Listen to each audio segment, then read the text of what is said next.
Welcome back to the Ringers NBA Previewpalooza. This is the 2017 NBA Redraft. I am here with Jonathan Tjarks, Kevin O'Connor, Teed Up's Tate Frazier. Wow, what an appearance. Big media star over here. We waited hours for Tate. Here's the premise for this video. We're taking the 2017 draft class. We are allowing ourselves the hindsight of NBA Summer League. All those wonderful nights in Vegas, all those wonderful nights in Orlando, all those wonderful nights in Utah. We're also taking into account whatever kind of social media happenings have taken place over the last few weeks, and maybe even one preseason game as we record this. More than enough to make it. That's completely enough. Yeah. And then we're gonna just see whether our draft experts have had a change of heart about anything. So we're gonna start with John, and we're gonna go for the #1 pick, courtesy of the process, your, or my, Philadelphia 76ers. I'm going with Lonzo Ball. Oh, hindsight. I was always worried about this. I was always worried about Lonzo versus Markelle and that the Sixers were maybe making the wrong choice here. Tell me why that was the case. That free throw shot is not helping. Markelle's free throw shot. Whatever the Joakim Noah thing he's got going on's got to go. I think really though, what it comes down to is Lonzo Ball can play off the ball. You got Simmons, you got Embiid there. You need a guard who can take like 8 shots a game and be good. Did you think this like a couple months ago? Like before the draft I kind itself? of talked myself into it now that I've watched Lonzo a little bit more. I think so. We had a moment though, I thought, like there was a moment, correct me if I'm wrong, where it was like, let's not overthink this, Markelle is the #1 pick, right? I think he's a better player, but Lonzo's a better fit in Philadelphia. What do you think, Kevin?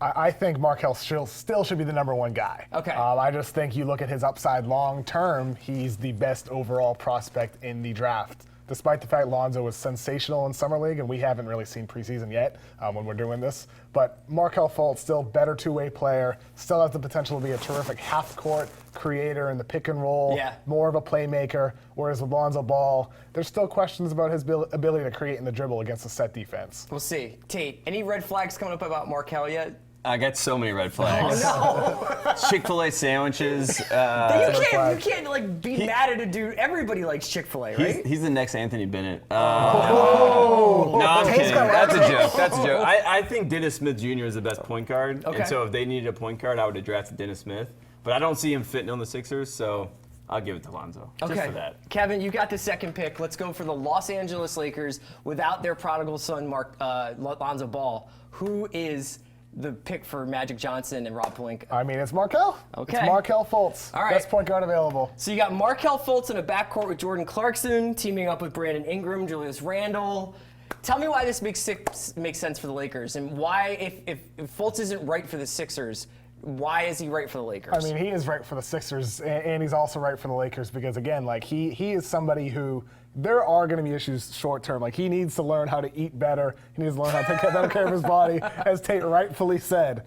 But still, like he needs to learn a little bit more about reading cue cards. Too. You're more worried about what he's going to be in 4, 5, 6 years from now. Yeah. And that's where like the upside really comes, is once he really figures things out. I think he's another guy. He can play off ball. I understand, like John's right, where that shot did look funky, the clip that we saw in training camp. But look, if he reverts back to his prior form, he was a 40-plus three-point shooter at Washington. We'll see if he can sustain that in the NBA. But he can do both. Let me ask you this. As a Boston guy, Fultz or Tatum?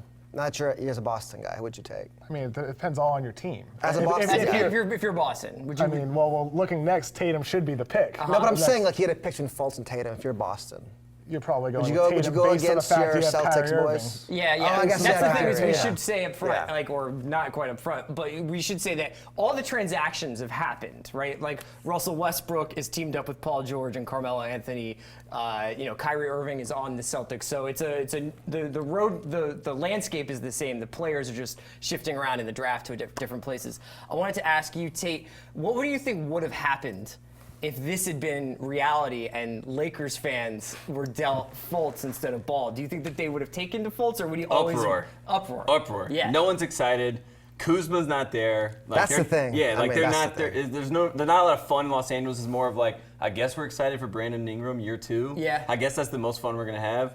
Fultz does not inspire much like enthusiasm. He's lucky because he's got Embiid, he's got Ben Simmons there, like kind of like take a little bit of the pressure off. He gets to be the third guy, which I think he's great at. That's why I feel like he fits in Philly better, because he doesn't have to be the guy right off the start. Like he can just kind of chill a little bit. But yeah, I don't think Fultz and the Lakers would have been fun for anyone. It's a funny exercise to do, to imagine what Magic would have had to have done to get Lonzo. Like, what would he have given up to, like, if he was like, oh man, like Philly's definitely gonna take Lonzo unless I sweeten the pot. Like, what would he have given up for Lonzo? Isn't that a reason to take Fultz over Ball, like with the #1 pick anyway? Yeah. If you're considering the LeVar Ball factor, the Lonzo wanting to be in LA factor, it's like, if I'm Philly, that would make me want to take Lonzo less, knowing that he could be a flight risk down Sports the line. media apocalypse if LeVar had got matched up with Philadelphia sports radio. All right, Tate, we're all looking forward to this one. The Boston Celtics, the 3rd pick. Lay it on me. John Collins. I don't even know where John Collins went to college. Wake Forest. So let's just put this out there, and we're doing this current team. So my pick without Kyrie, if this was draft night, it's Dennis Smith Jr. Okay. Hands down. You get a point guard. It's going to be great for Boston. It's going to be a transcendent player. But now you have Kyrie, you have Hayward, you have this ridiculous nice team that everyone's going to be excited about. You put in John Collins, you get athleticism. We get like. What? Athleticism? And a nickname, John the Baptist. If people don't know, John the Baptist is the best nickname. What are you going to do with the Baptist? No, Wake Forest Baptist School, Baptist man, John the Baptist is great. John Collins would be great for that team. He doesn't need the ball that much. He's athletic, gets huge dunks, gets the crowd into it, comes off the bench, doesn't care, team player. Don't they have a lot of team players who are willing to come off the bench and don't need the ball in Boston? Isn't that kind of like they get Ojale, right? So that's their 2nd round pick. They get Simi out of SMU. So what I say is, you get John Collins here, and everyone's like freaking out, and then you get Sterling Brown, who's also out of SMU, that's really good. Ended up on the Bucks. You That's get your cool. guard. You want to get a lot of SMU guys. That's true. Pony up, people. Yeah, load Pony up. I like it. I don't know who to go to first, because I know that you are just outraged. So why don't you just give me the capsule wait till we review of forget. why this is nuts? You have a top 3 pick in the draft, and you want to take advantage of the opportunity to draft a potentially great player. John Collins. Well, definitely a great. potentially great player is a guy like Jason Tatum, who has the ability to create for himself end-of-game situations. That cannot be underemphasized, how important it is to have a guy who can create at the end of games. And Tatum has the ability to do that. Super smooth scorer. Give me Tatum. He was my 2nd-ranked Tjarks, prospect. was John Collins even? What area code was he in your mock draft? Was he I don't remember. He wasn't better than Kyle Kuzma, though. Defend that, Tate. Like the great Kyle Kuzma. Tough. That's Come tough. on. But who's Kuzma? Kuzma's not gonna play over Gordon Hayward. He'll play over anybody. Have you watched Kyle Kuzma this year? Come on. I did watch him in summer league. Tjarks, we're back to you. It's the Phoenix Suns. Who are they taking with the 4th pick? I really didn't want to do this, but Josh Jackson makes the most sense. Like he just fits with all their players. Why really didn't well. you want to do this? Why is nobody excited about Josh Well, because he doesn't Jackson? really shoot very well, and he's not very. But I don't understand. You guys were like, there seemed to be like a kind of grudging, kind of like, yeah, I know Josh Jackson, like all through the draft process. But like, where's the person who's like, I'm Josh Jackson Hive. I love Josh Jackson. I mean, a guy who can make him shoot threes. That guy Any exists. Adidas executive. There you go. Don't let Bill Selfs hear you say that. Yeah, that's true. Okay, so Josh Jackson to Phoenix, you think he fits on that team? Well, because I like Bender and Booker long term for them. Perfect for those two What guys. about Marquise? He got really big this summer, and I'm sure knows how to play basketball either. Okay. Bender knows how to play basketball. Booker can play basketball. Chris had to learn how to play basketball. How are you feeling about Josh Jackson? There was a time where he was linked with the Celtics. There was a time where he was possibly going to be over Ball and Fultz or he was going to go over Fultz at #1. Jackson's really nice. Okay. It's just like with every player, will that jump shot develop? Right. That's the big question with him. He's got the kind of funky mechanics, shot the ball well at Kansas to begin the season. But look, I mean, actually the end of the season rather. But Yeah. the thing is that's the big question with a lot of these guys is they come into the league. Justice Winslow, Kid Gilchrist, Aaron Gordon, Stanley Johnson, all these talented forwards. Who's the Will they guy develop they've their jumpers? actually taught to shoot? Who's been taught to shoot aside Kawhi. from Kawhi? Kawhi. Yeah, but like Yeah. that's one in however many people, and we're Yeah. basing like, well, we'll teach him to shoot. And he had Chip England as his shooting Yeah, coach to do right. it. And he maybe he already had like a certain affinity for shooting that he just hadn't gotten in the college game. I mean, Yeah. it Steve seems Fisher strange to wasn't me. helping him out. That's Yeah, for sure. right. All right, Kevin. So here we are, the Sacramento Kings. They hit the jackpot with DeAaron Fox by all accounts. Will they do it again in our redraft? I feel terrible not taking Tatum here, but it's DeAaron Fox. Kind of based Dragon Ball. a little bit off. Yeah, that's the reason why. Come on, man. I mean, DeAaron Fox is all about Vegeta, and so am I. So has De'Aaron Fox, whereas every one of these players, whether it's because they can't shoot or because they have a dad thing or they like Chick-fil-A, De'Aaron Fox has seemed to have skated through this summer and into the preseason. We watched him the other night and he was just embarrassing dudes on the court in his first preseason game. Why shouldn't De'Aaron Fox be even higher? It's really just a jumper. Again, like it's the same thing with Jackson, where it's like if he doesn't have his jump shot, that limits everything else that he can do. I mean, he's going to be amazing at going transition offense, ripping down rebounds and going at full length of the court. And he can play make, he can defend. But again, it's like that jumper is what holds him back. Thing is, though, it's like if that jumper starts falling, he could easily become like when we redraft 4 or 5 years from now, he could be up top. How do you feel about Fox? I mean, he's good. It's the same thing, but like, if Bogdanovic is the franchise player there, where does he fit into that, right?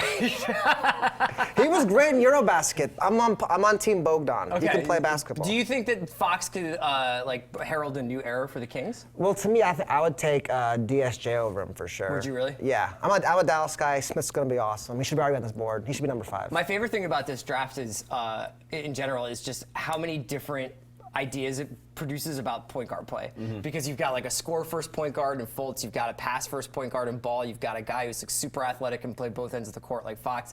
I feel like it's like a really interesting conversation about where the point guard position is, right? Yeah, and they're like the cream of the class. I mean, everybody wants to get one of these top point guards. And DeAaron Fox, another thing that people don't mention is the guy's going to average like 2 steals a game. Like, he's going to get tons of steals. He plays great against other point guards. He's not afraid of them. He gets a chip on his shoulder. Yeah, of course. He's He like, looks at Fultz. He's like, good God, this guy's 15 pounds overweight. And another thing, he's a culture changer for the Kings. He's a chemistry guy, whereas Lonzo, quiet in the locker, more of a leader by example. Fultz, leader by example? Is that what we're not, calling it? not a leader really at Okay. all. DeAaron Fox is a guy who can really change the culture for the Kings, and we're kind of seeing that already, I think. So there's been so much of an investment in point guards in these first 4 picks, and they were in the regular draft. There was like that. Do you think we're overemphasizing the point guard position in this age of like everybody playing different positions and optionality and flexibility, or do you still need a good point guard to really compete? Well, I think it's more in this draft. It's a point guard heavy draft. But yeah, if you have a 6'8" guy playing point guard, he's probably more valuable, like the great Luka Doncic. But that's next year's The great class. Luka Doncic. All right, Tate. Yes. Let's see if we can help out the Orlando Magic a little bit here. I'm going to do my best. What do you want to Who do you want to send to the Orlando Magic? Florida State's very own, IMG Academy's very own, Mr. Jonathan So we're Isaac. staying chalk. We're going to keep Jonathan Isaac possibly getting out of Florida, but no, we're going to send him back right where he came from. Well, he's the perfect example of like he's going to go to the Magic and he's going to leave in 4 years. So like they're going to build him up to be great and he's going to go to the Knicks, Because Lakers. the Orlando Magic have a history of just really nurturing and developing talent over the last few years. As you think about all the all-stars they've produced. He'll be out of town soon is what I'm saying, but I'm happy for him to stay home in Florida for now. What about Jonathan Isaac's game needs to improve off the bat for him to see minutes and a Magic who have a couple of swingmen like him, right? Like Aaron Gordon is like they have like a kind of crowded front. I mean, court, he'll don't get they? minutes. Yeah. After Aaron Gordon, who else is there, right?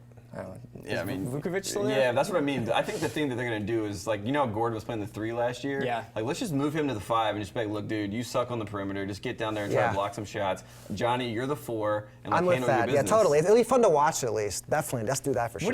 Were you high on Jonathan Isaac Not earlier in the as high summer? as John was. Okay. I think Jonathan Isaac's gonna be a really good player, but my holdback with him is, again, like, this is why I like Tatum more, because I don't think Isaac is a guy you can really lean on to win you games. Mark that down on the cameras. How many he has times Tatum over Isaac. It's possible he turns into that, but we haven't seen that yet. Yeah. Dude, he didn't have to score last year. They had Bacon, they had Rattan Mays, who's on the Knicks now, and like they took all the shots. Like, Who's they? Like Florida State. Florida Okay, State. Like yeah. he didn't get the shots. So everyone's like, he averaged 12 points For a a game. second, How I've can he watched so transcend little it? Orlando basketball over the last couple years. I was like, is there a dude named Bacon on the Magic? Like, that's cool. Like, I didn't know that. Okay, so here we get to this Bulls pick that they acquired from the Timberwolves for the Jimmy Butler trade. And with this pick in real life, they drafted Lauri Markkanen, The GOAT. the white Dirk Nowitzki. Instead, so like, who do you see the Bulls taking here? Well, that's easy. Put my man up. DSJ, Rookie of the Year, Yes. future franchise player. I love it. I love how excited you are for DSJ as a Mav going anywhere. It's like he's already been blessed with the Yes, Mavericks yeah, I dust. He could go off and succeed anywhere you want. That's a crime. Taking Laurie over him is just an absolute crime. Like, come on. So what is it about Dennis Smith Jr. that people should get excited about? I've always compared him like Dame plus athletic ability. He's a faster, more athletic version of Dame. Does he have Dame's shot? Not quite the shot, but the thing about him is really impressive. He's an elite A+ athlete with a really high feel for the game. Everybody in Dallas has been talking about that. They're like, yeah, he can dunk on people. Yeah, he's stupid fast, but he makes all the right passes. He's a really smart player. Like, he has the turbo and he knows how to use it already. Yeah. Do you worry about his knee at all? Yeah, definitely. I don't really. You don't worry about I it. mean, he's a small guy. Are you runs out around on a Chris lot. Dunn already after 1 year? Compared to Dennis Smith, yeah. I'm just curious, because if you're the Bulls, you traded for Chris Dunn and the 7th pick, and then you drafted Dennis Smith as well. So you traded You need more for, than one for guard, 3 though, guards, right? I Zach mean, you can LaVine, Dennis Smith, and I view Chris Dunn as like a defender off the bench. I think that's who he's going to be in the NBA. So I mean, Dennis Smith also would have been nice. I think one of the things that Chicago is missing right now is kind of like a folk hero. They had that for years with Rose. They had it with Butler, and to some extent Noah. These guys who like kind of really resonated with the fan base. They don't really have that right now, and Dennis Smith seems like he's like ready to be people's favorite player. Seems like that would have been a good pick for Chicago. He's also super impressionable. Like, he really loves basketball, so he's been in Dallas right now, and he has like Rick Carlisle and all these smart basketball people around him, and he really appreciates them trying to groom him. Like, Yeah. he has God Shamgod every day Yeah, telling God him how to Shamgod's be like legit. a great point guard, and like where he messed up in his career being super athletic, and Dennis is like, let me pull back a little bit. Like, I don't need to be Derrick Rose and dunking people's mouths. Like, Yeah. I need to run the offense and get everyone involved, and that's the kind of kid he is. He's a great kid. Tate is from North Carolina, so this is inside information right Yeah. here. Y'all getting blessed with these gems. Jake Fisher from Sports Illustrated wrote a story today, actually, when we recorded this, about his relationship with Shamgod, and like I think it's gonna be really good for him. That's good content. Will you be surprised if Dennis Smith is in the conversation for Rookie of the Year? I think he will be Rookie of the Year. Yeah. And on this couch, how many people here think Dennis Smith's gonna be Rookie of the Year? Who do you got, Tate? John You got Collins? John Collins? Yeah, exactly. Okay, Kevin. The Jason New Ta- York Knicks need you. What can we do for them? It's Jason Can Tatum. we get? Jason Tatum, baby. I was just like, you you get your guys. Carmelo replacement. They miss out on Dennis Yeah. Smith, Yep. and now they miss out on Malik Monk again Yep. for a Duke guy. I mean, you get a steal in Tatum. He should Sell me on should this. be a top 3 pick. Can he play with Kristaps? Yeah, absolutely. Yeah. I think Tatum is, like I said earlier, he is going to be a really, really good player who can create for you, can create baskets for you, and that's a good compliment next to Kristaps Porzingis. You need a point guard, but at the same time, like there's a lot of point guards to be found in the NBA that you can get through free agency, through trade, and future drafts. Take your chance of getting your go-to scorer to complement Kristaps now. So Tatum would be your number one scorer, like he'd be your number one option at the end of a game over Kristaps? I mean, not immediately, yeah. Not necessarily over him, but I think he's more the typical guy that you would lean on more so than the big guy at the end And of it's games. worth noting, you tweeted about this the other day, that Kristaps is starting to rack up lower body injuries. A lot of injuries. Yeah, I mean, so like, it might not be bad to have like a little bit of an That's what insurance Phil policy. Jackson said when he was Yeah. trashing his players. He was talking about that. He was like, can't stay healthy. Tate, somebody who's completely unbiased about Yes. Duke players. Where's your head at with I was gonna Jason say, you Tatum? asked that great question, like who's gonna take the shot. I know who's gonna shoot it. I don't know who wants to take the shot, but he's gonna shoot it. So like that's pretty much what it is. All right, I was Dal- gonna say, but it's like if you have Carmelo Anthony, you get a worse version of him. You gotta do it. You gotta get worse my than guy. Melo. Yeah, let's get the I don't know, 20-year-old so Melo Tatum is like Dookie Mello, I guess, see. or whatever. Yeah, with a more inflated ego, if Yeah. that can even be But possible. less athletic and smaller too. Not as good a shooter. Tate, the fate of the Dallas Mavericks are in your hands. They're going to need to plan for post-Dirk life one of these days. They'll probably never sign a free agent Yeah, it's unless true. they can successfully kidnap them like they didn't do with Dwight Howard. Who does Dallas take in this draft? I actually switched off what I thought originally. Bam Adebayo. Oh my God. Yes. Why? Yes, because he can run the point guard. People underestimate the fact that Bam Adebayo has handles. He can dunk in people's mouths. And what you really need is a guy to be like, screw Dwight Powell. I know you like Dwight Powell. No, I probably. don't. No. Well, whatever. Get him off the team. That's your 4-man. Nerlens Noel, bye. See you later. We don't need you. We have Dirk at the 5, Bam at the 4, and that's what I want. First off, your boy Harry B's the 4 in Dallas. Put him at the 3. Put Wes at the 2. You want to go big. Yeah. Yeah. Harry's a 3. T- Harry's not a 4. You've produced The Watch. I love your work on GM Street and Teed Up. I'm so glad you're not a GM. I'm having fun today. I'm just making picks. This is a remix. I'm just making picks. It's a remix. Okay, here's the real crime though. Tate's drafted 2 power forwards not named Kyle Kuzma. Let's Like, talk what is- about this. Is so, Tate, I'm dumbfounded. I feel like you really you're the kind of guy that like people want to decertify this draft if it was like a fantasy draft. Kevin, do you have anything to say about Bam Adebayo going to the Dallas Mavericks?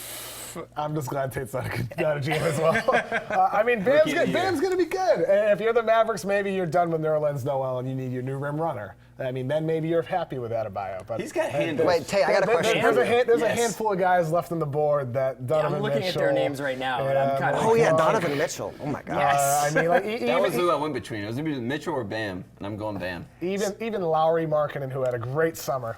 Someone like him, people are gonna be shocked we don't have. Okay, him up Tate, there would you yet. take him over Julius Randle, Bam Adebayo? Yes. How is he better Not- than Julius? not right now. But how is he better than Julius Randle? Randle stinks. How's he better? Randle Yeah. stinks. Well, that's what I'm asking about Isn't Bam Bam. taller than Julius? Yeah, They're not the he's same 6'10". height. He's gonna block shots. I Is think he? he also loves basketball. I like people that like basketball. Like I don't know about some of these people, like Tilakina or however you say his name.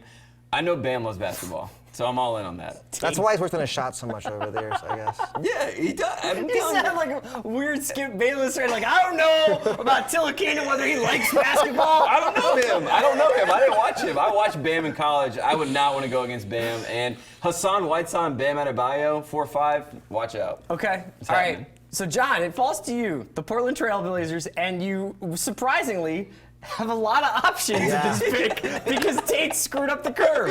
I gotta get Kuzma in there for content alone. He's been incredible. Hashtag content. Yeah. John's always thinking about page views. We gotta Here get go. these Lakers fans on here. He's been awesome. He'd be great for us to Yusuf Nurkic. Do you really need him? He's a with you? 4 So, with Nurkic. so you go Dame, McCollum, who plays the 3? Harkless at 3, Kuzma at Kuz, 4. Nurkic at 5. Okay. What do you think of that? I just can't believe Donovan Mitchell dropped out of the top 10. As did Malik Monk. And Malik Monk. Are we overrated? What do you think of the cult of Kuzma? It's been something that's really been blossoming this summer. I mean, he looks terrific in the 2 games we've seen from the Lakers in the preseason. He's carried it over. How much more do you have to see, really? I mean, he looks unbelievable. He's Yeah. shooting the hell out of the ball. Yeah. I don't know if he tweaked his mechanics at all, but like he is stroking threes. He's a flamethrower. Who needs that Chip changes England? everything for him. Yeah. If he's hitting threes. Do you like Kuzma? I don't support Pac-12 basketball. I'm just kidding, everyone. Don't get upset. I would say As Tina No, posts, that's you not have what's going to upset them. I hate to break it to you, Tate. You dissing the Pac-12 is like your 3rd worst crime today. If I was the Trailblazers, I would take Markkinen instead of took Zach Collins, right? I would take Markkinen. You need your big white guy to be your power forward. Would you still do that trade, 15 and 20 How for 10? are the Yeah. Trailblazers allowed to carry 4 white guys, 4 white I think power they're forwards obligated to do that, at the actually. same? Myers Leonard, Jake Layman. Yeah. Do they have another guy? Well, they got Noah. So Noah Vonleh is going to start right at the power Right. forward. So get him out of there. You think he's Noah's no going to good. start at the 4 this I year? think Okay. Al Farouk will start at the 4, I would think. Well, We'll I'm go just, small. I mean, like, this has been it's been education, it's been entertaining. I don't really, if you guys, after looking at what you did here, is there anybody who would be like, well, if I had known blank, I'd like to take this back? Does anybody have any redos, any edits they'd like to make? You know, we just. I feel like you're staring at me right now. as you say No, that. you're done. You're not allowed. I'm asking these 2 guys because you're the chaos agent. If I were the Kings and if I knew I could trade back that Blazers trade, like if I could keep the 10th pick, I would Adebayo, take, right? I would take Tatum at 5 and then take Mitchell at 10. Then that's your backcourt what for I I the would future. take Mitchell really high up. Does here that somewhere. become like Yeah. a top 7 defensive backcourt immediately if you have Fox and Mitchell? No, I mean like I would take Tatum at 5. Oh, you take instead. Tatum, okay, that's what Tatum you're at saying. 5 instead of Mitchell at 10. But Fox and Mitchell would be pretty nice too. That would be amazing. Really nice. John, any edits you'd like to make? Any postscript Yeah, thoughts? I'd put Mitchell probably at 5. I had Smith at 5, Mitchell at 7. That's Okay. what I would do. All right, Tate, I'll give you one. Anything you'd like to jump in here about? I feel pretty good about it. Always stick with your takes. Never back off. I Never also back will off. say this: Malik Monk right now, Dwayne Bacon is outperforming him in practice. So a lot of people that Isn't think, Malik Monk hurt? yeah, but he's oh my ankle hurts. Like prove it, dude. Prove it. Tate's the Carolina insider right here. He's got all the sources. There is no such thing as James fake Young is a news guy when you like that. redraft. James All Young's a guy like that, For too. Tate Frazier, for Kevin O'Connor, for Jonathan Tjarks, I'm Chris Ryan. Stick around for more Ringer NBA Palooza next.